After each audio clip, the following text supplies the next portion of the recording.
কি রে, কি বলছিলি? আমিও তোমার সাথে যাব। আমার সঙ্গে? আরে আমি তো যাচ্ছিলাম ওই। তুমি আমাকে মন্দিরে নামিয়ে দিয়েছে, তারপরে যেখানে খুশি যাও। চান খাওয়া হয়েছে? এবার এবার ওই একই কথা কে জিজ্ঞেস করছে? যা নিয়ে যাও ওকে সঙ্গে। আমি জানি রে, খুব বড় একটা ভুল বোঝাবুঝি হয়ে গেছে, যার মাসুল গুনতে হচ্ছে তোকে আর দেবকে। একবার যেটা ভেবে বসে থাকবে, সেখান থেকে তাদের সরানো ভগবানেরও অসাধ্য। এই কথাগুলো তুমি আমাকে বলছো কেন কাকিমা? আর তাছাড়া এতদিন পরে এই কথাগুলো বলার কি মানে? অনেক অভিমান জমে আছে না তোর মনে? একদিন যে বাড়িতে তোর অবাধ যাওয়া আসা ছিল, দেখ সে বাড়ির দরজায় আর চিরকালের মতো বন্ধ তোর জন্য। ওই বাড়ির প্রতি আমার আর কোনো মোহ নেই। জানি,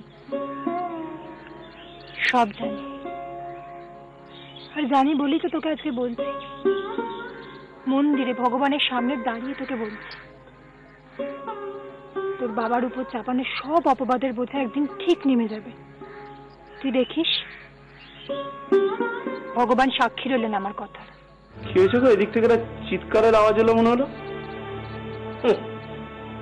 কি আর হবে, সব ঘর শত্রু বিভীষণ। কার কথা বলছো? কাকে বাদ দিয়ে কার কথা বলবো? আজকে একজন বেরিয়েছে, কালকে আর একজন বেরোবে। কাউকে তো বিশ্বাস করা যাচ্ছে না। মানে তুই ভাবতে পারিস বিষ্ণু, আজকে সবকিছু জানা সত্ত্বেও এবারের মেজ বউ মন্দিরে গিয়ে পারোর সঙ্গে সোহাগ করছিল?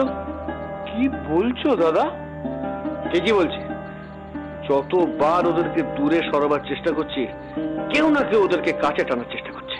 বলে দে দ্বিজ, বাবাকে ব্যাপারটা একটু খুলে বলে দে। হ্যাঁ, আমি আর কাকুমণি আজকে পারদের বাড়ি গেছিলাম। পারদের বাড়ি? হ্যাঁ, সেখানে নীলকণ্ঠ কাকাবাবুর কাছে তোমার নাম করে একটা প্রস্তাব রেখে এসেছি। কি প্রস্তাব? বলেছি যে যত তাড়াতাড়ি সম্ভব একটা পাত্র দেখে পারোর বিয়ে দিন। তুই বলছিস কি?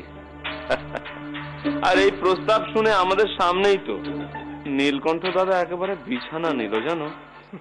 এরপর তোমার উপর রেগে ওরা ঠিক পারোর একটা বিয়ে দিয়ে দেবে। এবারে নীলকণ্ঠ বুঝতে পারবে বামন হয়ে চাঁদে হাত দেওয়ার মজাটা কি।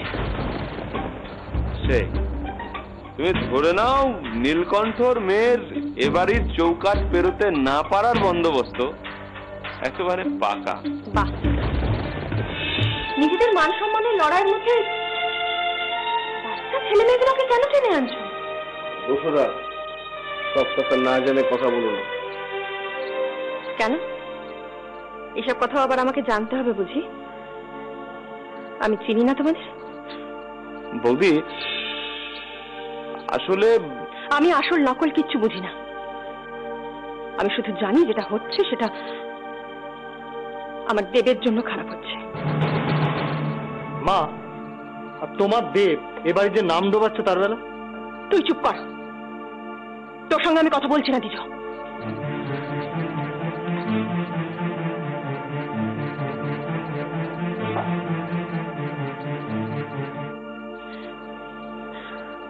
তার জন্য যতটা নিচে নামতে হয় নামতেও রাজি আছো।